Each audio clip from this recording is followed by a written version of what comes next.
여러 우리 성도님들의 기도와 염려 덕분에 10일간의 남아프리카 우간다 여정을 마치고 돌아왔습니다. 10일 저녁에 출발해서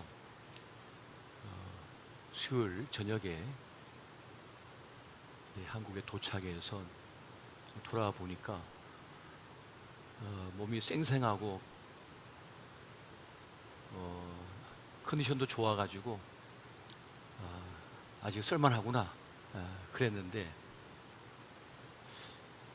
금요 저녁 기도회를 인도하고 이제 토요일 아침이 되니까 온몸이 쑤시오기 시작하는 거예요. 그래서 어제 저녁은 끙끙 앓았습니다. 그래서 이 말라리아에 걸렸나 해가지고 우간다 현지 선교사님에게 통화를 했더니 말라리아 증세는 14일 후에 일어나기 때문에 아직 아니다.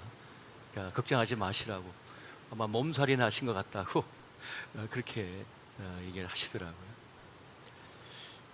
참 쉽지 않은 여정이었습니다만 하나님의 큰 역사 은혜를 경험하고, 또 우리가 기도로 물질로 섬긴 그리스도 왕 라디오 방송국이 하나님 앞에 참으로 귀하게 잘 쓰임 받고 있다는 것을 확인하고 그렇게 돌아왔습니다.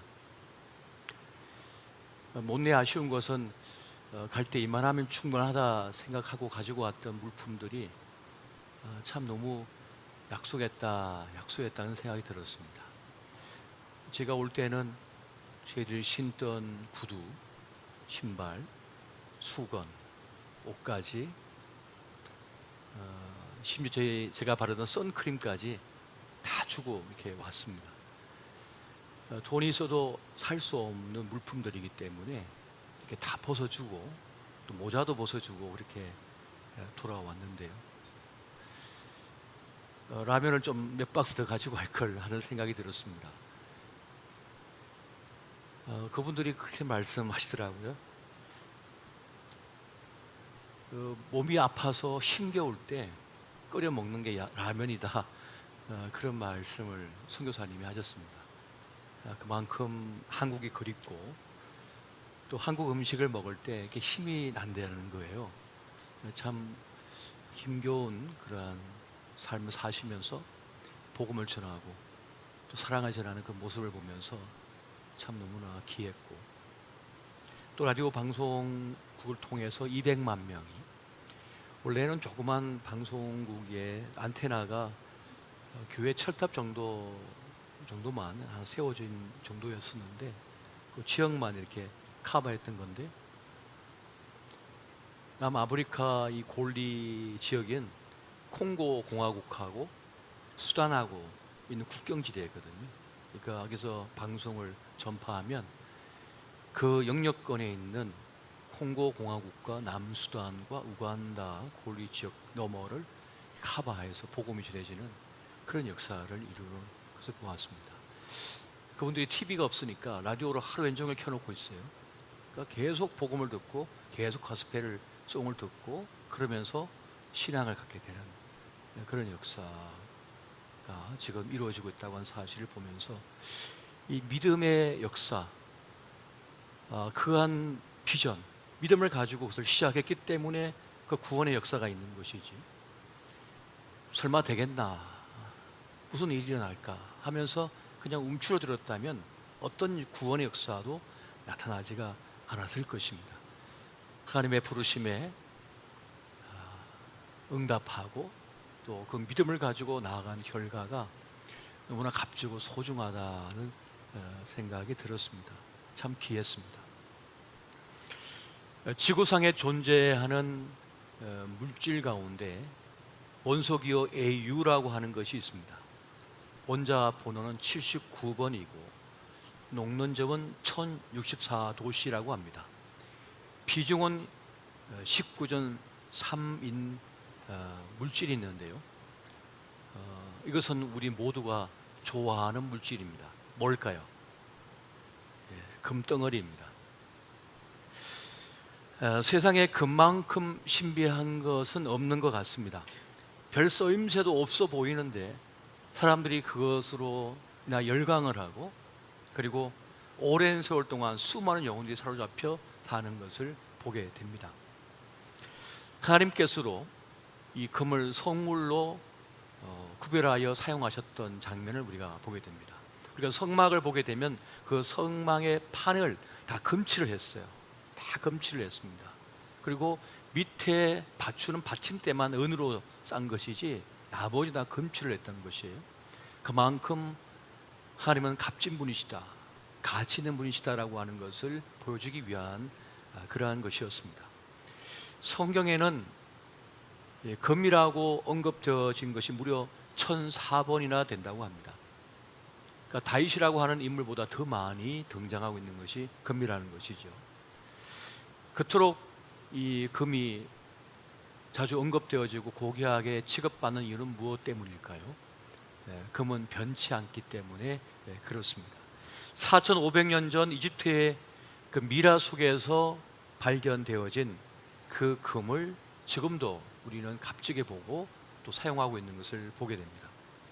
바로 변치 않는 그 금의 속성, 성질 때문에 그렇습니다. 그런데 그 금이 변치 않은 이유는 2800도 이상 되는 용광로에서 불순물을 제거하는 그 재련을 통과했기 때문이라고 합니다. 그러니까 금은 재련을 통하여 만들어진 보물인 것이죠. 근데 그렇게 볼 때 우리의 믿음도 그 재련의 결과, 연단의 결과라고 말씀해 주고 있습니다. 베드로전서 1장 7절의 말씀을 보면 이런 말씀이 있습니다. 너희 믿음의 확실함은 불로 연단하여도 없어질 금보다 더 귀하여 예수 그리스도께서 나타나실 때 칭찬과 영광과 존귀를 얻게 할 것이니라. 없어질 금보다 더 귀한 것이 우리의 믿음이라, 그렇게 지금 우리에게 말씀해 주고 있는 것입니다. 우리가 가진 믿음이 금보다 더 귀하다. 금의 값어치는 상당한 것이지만 그러나 그 금덩어리보다 더 귀한 것이 우리의 믿음이라고 지금 말씀해 주고 있는 것입니다. 베드로전서 1장 9절 말씀 보니까 믿음의 결국 곧 영혼의 구원을 받기 때문이라고 그렇게 우리에게 말씀해 주고 있습니다. 믿음의 결국, 믿음의 결과는 뭐냐? 우리 영혼의 구원이다. 그래서 우리의 믿음은 금보다 더 귀한 것이다 라고 우리에게 알려주고 계시는 것입니다. 오늘 본문을 보게 되면 우리 예수님께서 자신이 자란 고향인 나사렛에 들어가셨지만 그곳에서는 큰 역사를 이루지 못했다, 많은 능력을 행하지 못하셨다라고 지금 말씀해 주고 있습니다. 하나님의 구원의 은혜가 유독 이 나사렛 동네에서만 역사하지 못하고 그냥 비껴갔다는 거예요. 은혜가 비껴갔다는 말씀을 하고 있습니다. 왜 나사렛 땅에는 축복이 없었을까요? 하나님의 구원의 기적이 나타나지 않았을까요? 예수님께서 그들을 덜 사랑하셨기 때문이 아니었습니다. 우리 예수님께서 너무 바쁘셔서 그것을 급히 지나셨기 때문도 아니었습니다. 오직 한 가지, 그들이 예수님을 믿지 않았기 때문이라고 성경은 우리에게 알려주고 있습니다. 은혜의 기회, 구원의 기적을 맛보지 못한 이유는 그들이 예수님을 믿지 않았기 때문이라고 말씀하고 있는 것입니다. 그렇다면 왜 그들은 예수님을 믿을 수 없었을까요? 두 가지로 말씀드릴 수가 있겠는데, 먼저는 익숙함의 함정, 익숙함의 편견에 사로잡혀 있었기 때문에 그렇습니다. 이 동일한 스토리를 다루고 있는 다른 본문들, 복음서를 보게 되면 비슷한 말을 반복해서 하고 있는 것을 보게 됩니다. 이 사람이 마리아의 아들 목수가 아니냐, 야고보와 요셉과 유다와 시몬의 형제가 아니냐, 그 누이들이 우리와 함께 있지 아니하냐라고 말을 하고 있습니다. 마리아의 아들이라고 하는 그 말에서 풍기는 느낌이 있습니다. 우리가 잘 알고 있는 것처럼 마리아는 아직 요셉과 결혼하기 전 예수님을 낳았습니다. 그 사건은 특별한 사건이었고 지역사회에도 충격적인 사건이었을 것입니다. 그리고 목수 요셉의 아들이 아니냐, 목수라고 하는 그 직업, 그것을 또한 편견을 가지고 바라보는 가운데 그들은 우리가 잘 알고 있는 참 이스라엘 사람이라고 칭찬받았던 나다나엘이 그런 말을 했던 것도 기억합니다. 나사렛에서 무슨 선한 것이 나겠느냐라고 말을 했던 그 말도 우리가 생각해 볼 수 있겠습니다. 마크 트웨인이 인류의 역사는 편견의 역사라고 말한 것처럼 우리는 편견, 선입견에 빠져서 그 너머를 보지 못하는 경우가 많은데, 바로 그 익숙함 때문에, 그 편견 때문에 예수가 무슨 권능을 행할 수 있겠는가라고 하는 그런 함정 속에 빠져 있다는 것입니다. 또 한 가지는 다수의 함정에 빠졌기 때문이었습니다. 사람들은 자꾸만 다수가 진리라고 하는 착각 속에 빠져들 때가 참 많습니다. 많은 사람이 가는 것이면 다 옳다라고 여기는 그런 판단을 한다는 것이죠. 그래서 군중심리, 다수의 논리에 매몰되어서 그렇게 달려갈 때가 참 많습니다. 그런데 여러분, 믿음이라고 하는 것은 무엇입니까? 하나님을 믿는 그 믿음이라고 하는 것은 하나님의 구원 방식, 그 방법을 믿는다라고 하는 것입니다. 그것을 수용하는 것이에요. 하나님의 구원 방법을 나는 믿고 따른다, 받아들인다라고 하는 것을 말하는 것입니다. 그러니까 영접하는 것이죠. 그리고 그것을 영접할 때라야 우리는 구원을 받을 수가 있다는 것입니다. 요한복음 1장 10절부터 13절까지의 말씀을 보면 이렇게 말씀합니다. 그가 세상에 계셨으며 세상은 그로 말미암아 지은 바 되었으되 세상이 그를 알지 못하였고 자기 땅에 오매 자기 백성이 영접하지 아니하였으나 영접하는 자 곧 그 이름을 믿는 자들에게는 하나님의 자녀가 되는 권세를 주셨으니 이런 혈통으로나 육정으로나 사람의 뜻으로 나지 아니하고 오직 하나님께로부터 난 자들이니라. 아멘.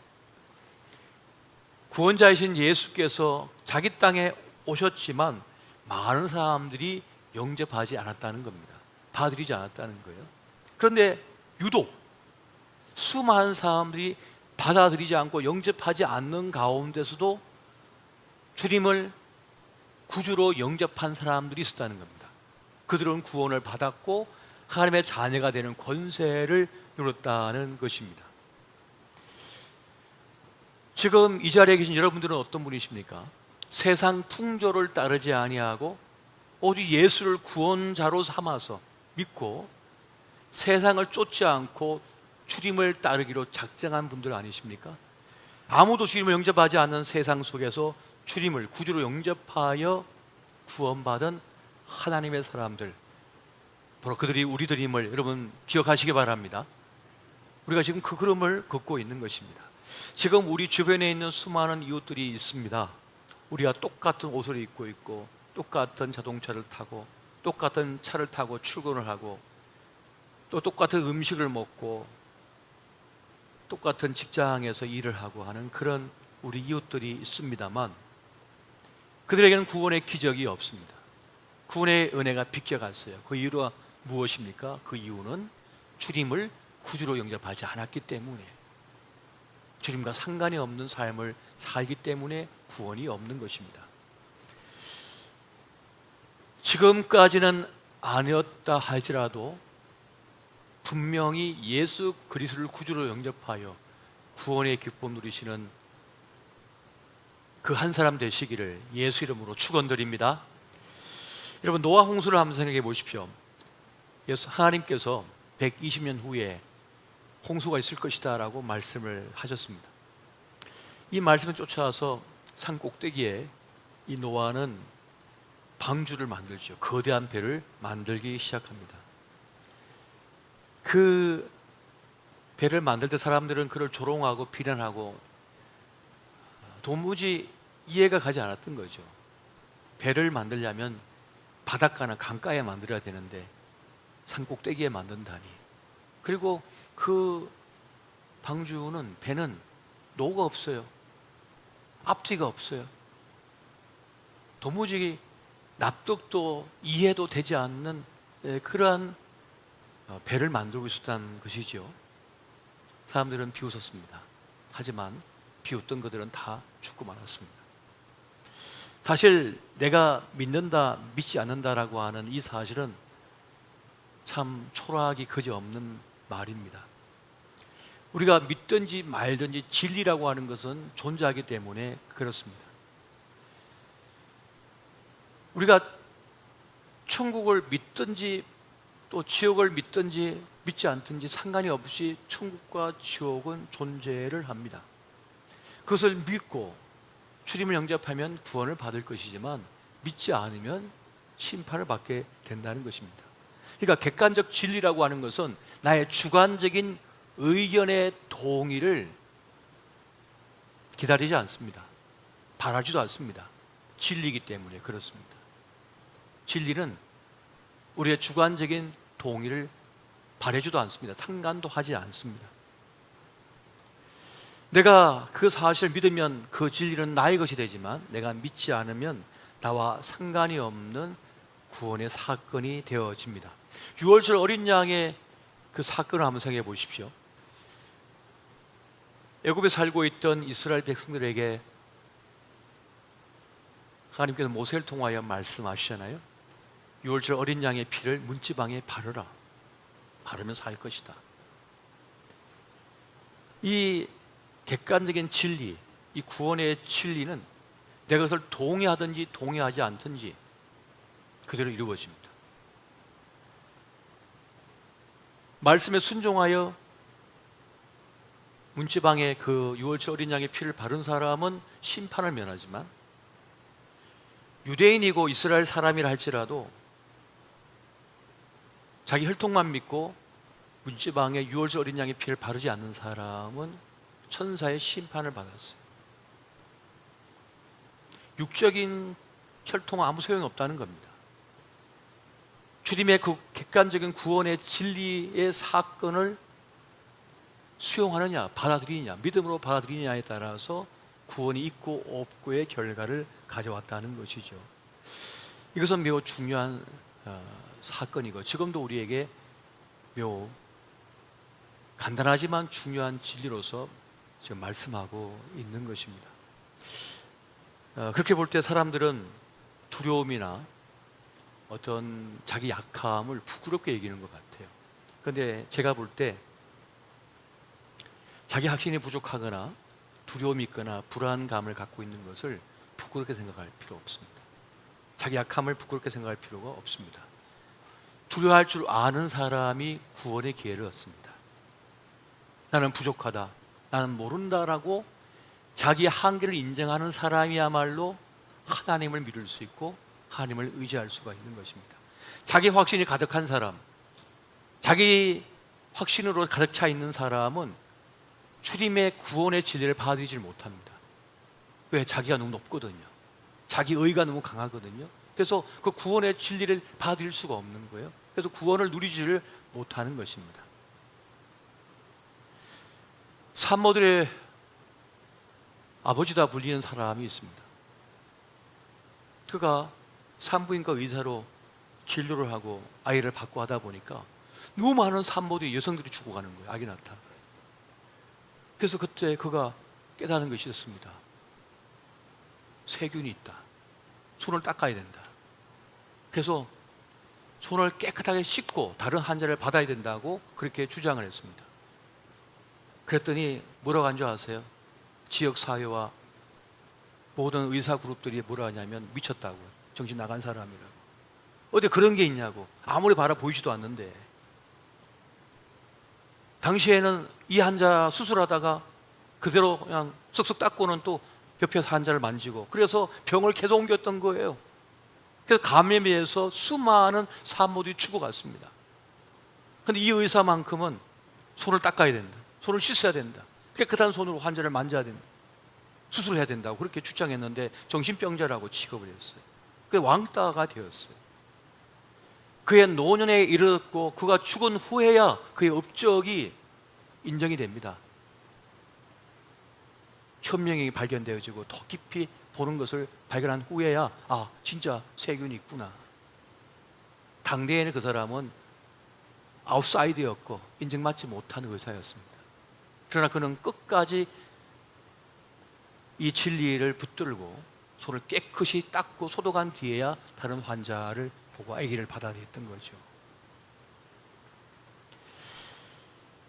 우리가 동의하든지 구원의 사건, 그 진리는 분명한 것이고 그것을 따르는 자만이 구원을 받을 수가 있다는 것입니다.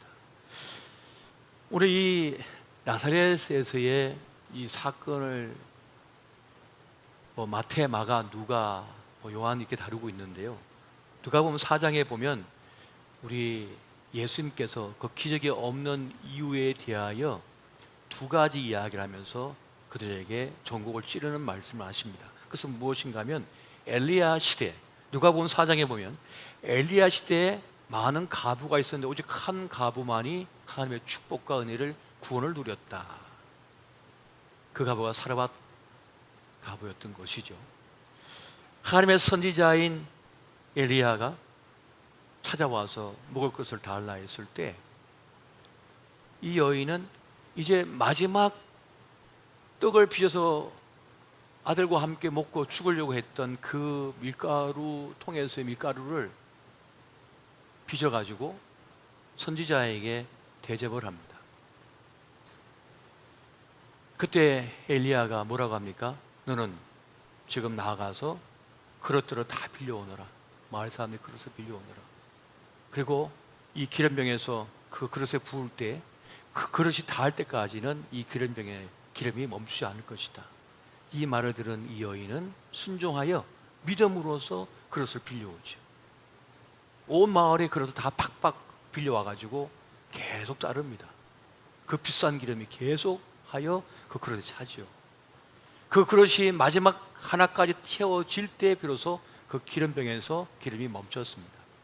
그리하여 그 여인과 아들은 구원함을 받을 수 있었다. 오직 한 여인만이 그 은혜를 누릴 수가 있었다고 예수님께서 이 나사렛 사람들에게 말합니다. 그랬더니 이 나사렛 사람들이 이 말의 뜻이 뭔지를 깨닫고는 막 분노를 하죠. 하지만 우리 예수님은 아랑곳 없이 계속해서 말씀하십니다. 선지자 엘리사 때에 이스라엘에 많은 한센병 환자가 있었지만 오직 한 사람, 그것도 이방인인 나아만 장군이 구원을 받았다. 요단강에 가서 몸을 씻으라는 그 말씀을 처음에는 거부하다가 그 말씀에 순종하여 그가 기어이 그 요단강 물속에 자기 몸을 닦았을 때 그런 구원함을 얻었다라고 우리 예수님께서 그 나사렛 사람들에게 말씀을 선포하십니다. 그러니까 믿음 없이는 구원이 없다는 것이에요. 믿음 없이는 기적을 체험할 수 없다는 것이고 그 믿음 없이는 하나님의 은총을 누릴 수 없다는 사실을 말씀해 주고 있다는 사실입니다. 여러분, 기도 생활을 힘들어하는 분들이 계십니다. 기도가 왜 잘 안 될까? 난 왜 기도가 힘이 없을까? 이런 분들이 계실 거예요. 근데 사실 기도의 문제는 믿음의 문제입니다. 믿음이 없기 때문에 기도가 안 되는 거예요. 기도의 차원은 믿음의 차원이거든요. 더글라스 스튜어라고 하는 분이 기도의 차원이라고 하는 책을 썼는데 거기에 보면 우리에겐 세 가지의 믿음이 있어야만 기도할 수 있다고 그가 말하고 있습니다. 첫 번째는 모든 것이 하나님께로부터 왔다는 거예요. 모든 것이 하나님께로부터 온다고 하는 이 사실을 믿는 사람이라야 기도할 수 있다는 겁니다. 이걸 확실하게 믿는 사람이라야 하나님 앞에 엎드려 기도할 수 있다는 거예요. 이걸 믿지 않기 때문에 기도하지 않는다는 거죠. 모든 것이 하나님께로부터 온다. 사람이든 물질이든 건강이든 어떤 기회든 다 하나님께로부터 온다는 사실을 확신하고 굳건하게 믿는 사람만이 기도할 수 있다는 거예요. 내가 얼마든지 사람 끌어올 수 있고 내가 돈 벌어올 수 있고 건강 가질 수 있다고 생각하기 때문에 기도하지 않는다는 겁니다. 이 믿음이 없기 때문에, 하나님으로부터 모든 것이 온다는 믿음이 없기 때문에 기도가 안 된다는 거예요. 내가 할 수 있어, 내가 다 그것을 얻을 수 있다고 믿기 때문에 하나님께 구하는 기도가 되지 않는다는 겁니다. 두 번째는 모든 것이 하나님께 속해 있다는 것입니다. 전쟁도, 흉년도, 풍년도, 질병도, 실패도, 성공도 하나님께 속해 있다고 하는 사실을 믿는 사람만이 기도할 수 있다는 것입니다. 범사가 모든 것이 하나님께 속해 있다고 믿는 사람, 그 사람이 기도할 수 있다는 것입니다. 하나님께 구할 수 있다는 것이에요. 또 한 가지, 모든 것이 하나님께로 돌아간다는 사실, 이것을 믿는 사람이 기도할 수 있다는 것입니다. 여러분, 우리가 죽으면 다 하나님께 갑니다. 이 땅에 두고 갈 거 하나도 없어요. 다 하나님께 가져가는 것입니다. 모든 인생이 하나님 앞에 서야 되는 거예요. 결선할 때가 오거든요. 하나님 심판대 앞에 서게 된다. 이 사실을 믿는 사람은 기도할 수밖에 없다는 것입니다. 우리는 믿음으로 구원받고, 믿음으로 하나님의 축복을 받고, 또 믿음으로서 하나님의 기적을 경험하는 사람이 된다는 것입니다. 그래서 우리 예수님께서 베드로에게 뭐라고 하십니까? 내가 너의 믿음이 떨어지지 않도록 기도했다라고 말씀하셔요. 내가 너의 믿음이 떨어지지 않도록 기도했노라. 누가복음 22장 32절 말씀 같이 한번 볼까요? 자, 시작. 그러나 내가 너를 위하여 내 믿음이 떨어지지 않기를 기도하였노니 너는 돌이킨 후에 내 형제를 굳게 하라. 아멘. 내가 너를 위하여 너의 믿음이 떨어지지 않도록 기도하였다라고 말씀합니다. 그만큼 믿음이 중요한 것이죠. 사단의 궁극적인 목적은 뭡니까? 우리의 믿음이 약해지기를 바라요. 우리 믿음이 연약해지기를 바라는 것이죠. 우리 주님께서는 그런 말씀하셨습니다. 인자가 올 때에 내가 믿음을 보겠느냐, 진정한 믿음을 가진 자를 보겠느냐라고 말씀합니다. 또 로마서 14장 23절을 보니까 믿음을 따라 하지 아니하는 것은 다 죄니라라고까지 말씀하고 있는 것을 보게 됩니다. 그러니까 우리는 무엇이든 하나님 믿는 믿음으로 해야 된다는 것입니다. 우리가 직장을 해도 일을 해도 하나님을 믿는 믿음으로서 그 일을 해야 된다는 것이고요. 기도도 믿음으로서 해야 되는 것이고, 찬양도 믿음으로 해야 되는 것이고, 구제도 믿음으로 해야 되는 것이고, 선교도 믿음으로 해야 되는 것이고, 이웃 섬김도 하나님 믿는 믿음으로서 해야 된다는 것입니다. 이 믿음이 없이는 하나님을 기쁘시게 하지 못하고, 이 믿음이 없이는 어떤 하나님의 신비한 기적의 역사도 경험할 수 없기 때문에 그렇습니다. 그래서 고린도후서 13장 5절 보니까 너희가 믿음 안에 있는가 너희 자신을 시험하고 너희 자신을 확증하라 라고까지 말씀하시는 장면을 우리가 여기서 보게 됩니다. 내가 믿음 안에 있는가, 너희가 믿음 안에 있는가 스스로 시험하여 보라, 확실하게 점검해 보라고 지금 우리에게 말씀하고 있는 것입니다. 여러분, 믿음이 흔들리면요 모든 것이 흔들리게 되어 있습니다. 하나님 향한 믿음이 흔들리는 인생은 모든 것이 불안하게 느껴질 수밖에 없어요. 내가 지금 이룬 성공도 불안해요. 합격해서도 불안해. 실패해서도 불안해. 잘 나가고 있어도 불안해. 두려워요. 하나님을 믿는 믿음의 사람만이 자기의 때를 제대로 누릴 수가 있고 즐길 수가 있고 기뻐할 수가 있는 것입니다. 모든 것이 주님께로부터 오는, 모든 것이 주님께 속해 있으니까 모든 것을 가지고 주님 앞에 나간다고 하는 이 믿음을 가진 사람만이 우리의 생애의 시간을 제대로 살아낼 수가 있고 그 믿음의 길을 걸을 수가 있게 되어집니다. 여러분, 이 사순절의 시간, 여러분의 믿음을 한번 점검해 보십시오. 내 믿음이 제대로 서 있는가? 모든 것이 주님께로부터 왔고 모든 것이 주님께 속해 있으며 모든 것을 가지고 주님 앞에 선다라고 하는 이 사실을 내가 믿고 있는가?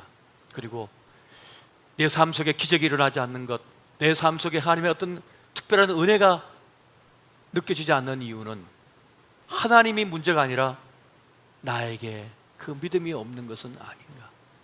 믿는다고 말을 하지만 사실은 다른 걸 믿고 사는 것은 아닌가? 오늘 여러분의 믿음을 점검하여 신실한 믿음의 사람으로 회복되어지시기를 예수 이름으로 축원드립니다.